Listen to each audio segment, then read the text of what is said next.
افعلو، ادنا، ان تمام کی جو مؤنث ہے وہ اس طرح ہے کہ سیکنڈ والے ورڈ کے اوپر پیش ہے. دیکھیں کب، با پہ پھر سکون ہے کب، را پہ پھر کھڑی زبر ہے اور پھر الف کا ساؤنڈ ہے. سو اکبر سے کبرا، اصغر سے صغرا، ادنا سے دنیا. سو دنیا جو ہے یہ مؤنث ہے ادنا کی. دس از جسٹ فار ریفلیکشن کہ دنیا کا معنی کیا ہے، وہ چیز جو ادنا ہے، ایز اپوز ٹو آخرہ جو چیز اعلیٰ ہے. اسی سے علی اور اعلیٰ بنے گا. تو دنیا میں ہمیں عطا کر، کیا چیز عطا کر؟ حسنہ. اب حسنہ میں ہم پہلے یہ پڑھ چکے ہیں کہ آخر میں تا آ جائے تو یہ بھی مؤنث کا کام دیتی ہے. تو یعنی حسن مذکر ہے اور حسنہ مؤنث ہے. تو اے ہمارے رب ہمیں دے دنیا میں بھلائی. جب ہم یہ دعا کرتے ہیں تو ہم اللہ تعالیٰ سے یہ دعا ایبسٹریکٹ میں ہے. ان ریئلٹی کیا مانگتے ہیں اس کو بھی دیکھتے ہیں. اور حسنہ کی جمع حسنات، یہ بھی ہم پڑھ چکے ہیں. جیسے ہم نے پڑھا تھا مسلمتن کی جمع مسلمات، تو حسنتن کی جمع حسنات، تو حسنہ کی جمع حسنات. آئیے اس میں سے اسباق کیا ملتے ہیں. ایک تو اکثر دعائیں آپ دیکھیں گے ربنا سے شروع ہوتی ہیں، اور رب کی تشریح ہم کئی دفعہ پڑھ چکے ہیں. جب رب کا لفظ آئے تو ہمارے ذہن میں جو بات گھومنی چاہیے وہ یہ ہے کہ وہ ذات جو ہر ضرورت کو پورا کرنے والی ہے محبت اور خیال سے، اور ابتدا سے انتہا تک، یہ رب کی تشریح ہے. اور حسنات جو دنیا میں ہم مانگتے ہیں اس پہ کیا کیا شامل ہے؟ ضروریات زندگی، صحت، خاندان کی فلاح، عزت، وقار، مال، دولت، نوکری، تجارت، بچے، دوست. تو اس کا مطلب یہ تمام چیزیں دنیا کی حسنات ہیں اور مانگنی چاہیے. لیکن ہمیں دنیا میں ایسی حسنات بھی مانگنی چاہیے جو ہمارے لیے خاص طور پہ آخرت میں کام آئیں گی. ان میں کیا شامل ہے؟ ایسا علم جو مجھے فائدہ دے، میرا عقیدہ صحیح ہو، اچھے اعمال کروں میں، اخلاص ہو، اچھے اخلاق ہوں، تربیت ہو میری، امن، سکون. تو یہاں پر جو چیز سوچنے والی ہے، جب اللہ سے مانگے ہم تو جو بھی بھلائی ہم دنیا میں مانگنا چاہتے ہیں اس بھلائی کا تصور یہ ہو کہ یہ مجھے آخرت میں کام آئے گی. اور اگر وہ سو کالڈ بھلائی، مطلب بھلائی میں مانگتا ہوں کہ مجھے 56 انچ کی بجائے 64 انچ کا ٹی وی مل جائے، اور اس سے میرے اعمال میں بجائے امپرومنٹ کے پستی آئے، تو وہ میری بھلائی نہیں ہے بلکہ میری آخرت کی بربادی ہے. تو وہ چیزیں بھلائی ہیں میرے لیے جو دنیا میں بھی میرے لیے آسائش ہوں اور آخرت میں بھی میرے لیے آسائش ہوں. تو دنیا کے لیے یوں مانگتے ہیں ہم. اس کے بعد میں یہ چیک کروں کہ دنیا میں مانگ کیا رہا ہوں، پھر احتساب کروں. اگر میں مانگ آخرت کے لیے رہا ہوں تو میری دوڑ کدھر ہے؟ کیا میں صرف دنیا کا طلبگار ہوں اور کیا میں اس پر مطمئن ہوں؟ ظاہری بات ہے ہر ایک کو خامی نظر آئے گی. تو میں پلان کروں روزانہ کا کہ ہر کام میں اس سوچ سے کروں گا کہ میری آخرت میں بھی اس کی بھلائی ہو. تو آئیے اس تصور اور احساس کے ساتھ پڑھتے ہیں. ربنا آتنا فی الدنیا حسنہ وفی الآخرۃ حسنہ، و اور فی میں پڑھ چکے ہیں کلمات. آخرہ، آخرہ ہوتا ہے اینڈ. دیکھیں آخر کا معنی ہوا اینڈ، یہ مذکر ہے، ساتھ تا لگ گئی تو آخرہ بن گیا. سو آخر کہتے ہیں the last, the very last.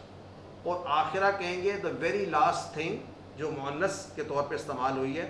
اور اس سے مراد ہوتا ہے وہ زمانہ جو مرنے کے بعد، قیامت کے بعد، جو یعنی مرنے کے بعد جو کچھ بھی آئے گا وہ آخرت کے معاملات ہیں.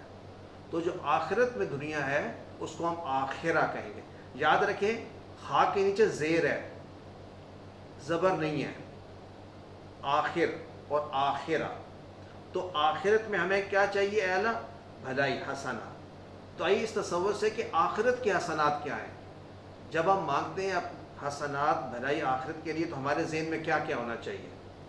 اللہ تعالیٰ کی خوشنودی، رضامندی، جنت، رسول اللہ صلی اللہ علیہ وسلم اور ان کے اصحاب کی قربت اور انبیاء کی قربت، گھر والوں کا ساتھ رہنا، سب سے بڑھ کر اللہ تعالیٰ کا دیدار، اس کی رضا. تو یہ تمام چیزیں بھی ہمارے ذہن سے گزرنی چاہیے. These are the ultimate. ہم اکثر زندگی میں چھوٹی چھوٹی چیزیں مانگتے رہتے ہیں اور آخرت میں بھی بس بھلائی. اس بھلائی کو ہم بجائے ایبسٹریکٹ کے لیٹس فگر آؤٹ کہ ہمیں وہاں پہ چاہیے کیا. سکون چاہیے، اور ہمیں اپنے جو ہمارے لوڈ ونز ہیں جن سے ہم یہاں محبت کرتے ہیں وہ بھی ہمارے ساتھ وہاں پر ہوں. ان تمام چیزوں کے لیے ہم دعا کریں. تو آئیے اس تصور اور احساس کے ساتھ پڑھتے ہیں وَفِي الْآخِرَةِ حَسَنَةٌ. آخری پارٹ ہے وَقِنَا عَذَابَ النَّارِ. دیکھیں اللہ تعالیٰ نے یہ تو ہمیں کہا کہ ہمیں سکھایا کہ دعا مانگو حسنہ کی، دنیا میں بھی اور آخرت میں بھی. اور ایک چیز ایسی ہے جس سے ہمیں بچنا ہے. وَقِنَا اصل میں 3 ٹکڑے ہیں، وا الگ، کی الگ اور نا الگ. وا کا مطلب اور، کی جو ہے ایک پورا جملہ ہے عربی میں. Very interesting. دیکھیں عربی میں ایک حرف بھی پورے جملے کا معنی دیتا ہے. اس کا معنی ہوتا ہے بچا، یعنی مجھے بچا. کس چیز سے بچا؟ بچا کس کو بچا؟ ہمیں بچا. تو بچا کے اندر چیز شامل ہے نا، وہ شامل ہے انتا، اے اللہ تو بچا ہمیں. واقعنا بچا ہمیں. کس سے بچا؟ عذاب سے، اپنی ناراضگی سے. اور کون سا عذاب؟ عذاب النار، آگ کے عذاب سے. اس کا مطلب یہ ہے، اور یہ مانگنے والے دعا کون ہیں؟ ہم مسلمان ہیں. اس کا مطلب یہ ہے کہ ہمیں بھی آگ سے پناہ مانگنے کی دعا کرنی چاہیے. اللہ تعالی ہمیں اس عذاب سے دور رکھے. آئیے تصور احساس کے بعد کیا پتہ چلتا ہے؟ پہلی بات تو انتباہ، وہ یہ ہے کہ گناہ گار مسلمان بھی اگر جنت میں داخل ہوگا تو صفائی کے بعد. صفائی سے کیا مراد ہے؟ مراد یہ ہے کہ ہمارے جو گناہ ہیں ان کا ہم نے کسی نہ کسی طرح سے ازالہ کرنا ہے. وہ کیسے ہوگا؟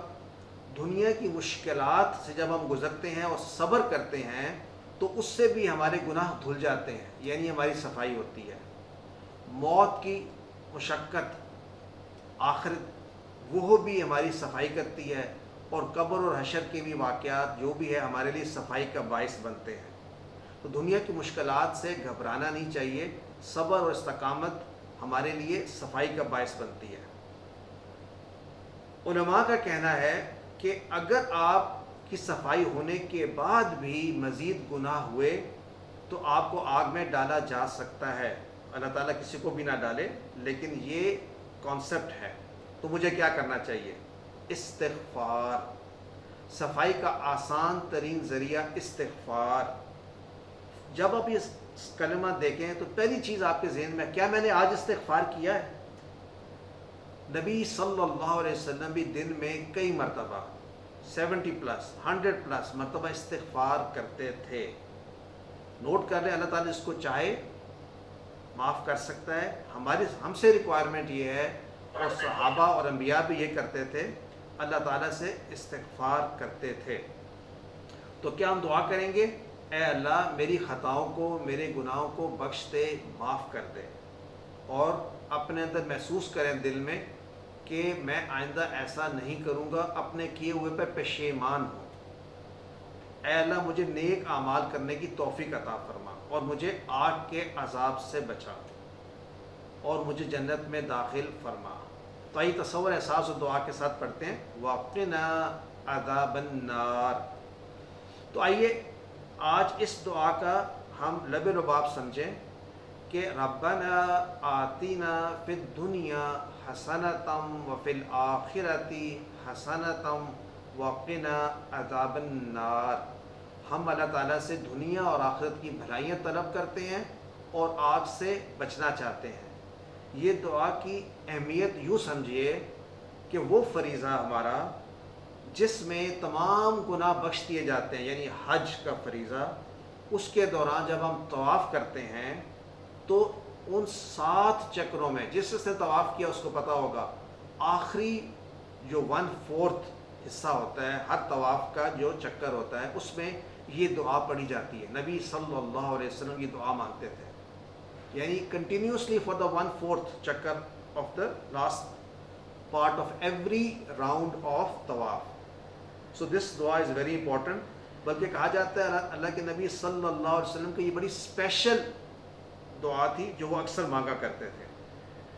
آئیے نماز جب ہم کمپلیٹ کر لیتے ہیں تو نماز کے بعد پڑھنے کی بھی ایک عام دعا سیکھتے ہیں, اور یہ جو دعا میں آپ کے ساتھ ابھی ہم انشاءاللہ یاد کریں گے, اس کی اہمیت کا یوں اندازہ لگائیے کہ نبی صلی اللہ علیہ وسلم نے اپنے صحابی حضرت معاذ رضی اللہ عنہ کا ہاتھ تھاما اور قسم کھاتے ہوئے, یعنی میں تجھ سے محبت کرتا ہوں, اللہ کی قسم کھاتے ہوئے کہا, اور پھر یہ کہا میں تم کو وصیت کرتا ہوں کہ اس دعا کو کبھی نہ چھوڑنا, یعنی نماز کے بعد اس دعا کو. تو انداز دیکھیے کہ اپنے صحابی کو پکڑ کر اللہ کی قسم کھاتے ہوئے وصیت کرنا کہ اس دعا کو کبھی مت چھوڑنا. تو میرے اور آپ کے لیے پھر کیا پیغام ہے؟ ہم بھی اس دعا کو کبھی نہیں چھوڑیں گے. چند الفاظ ہیں, مشکل سے 4 اور 3 7 الفاظ ہیں, آئیے ان کو آج پکا یاد کر لیتے ہیں. اللہم, ہمیں پہلی معلوم اللہم کا معنی اے اللہ. اعنی 2 ٹکڑے ہیں, اعنی, عین کا معنی مدد کر, یعنی ہیلپ. کون کر, کس کی ہیلپ کر؟ میری. تو عین میں مراد یہ ہے کہ اے اللہ تو, اس میں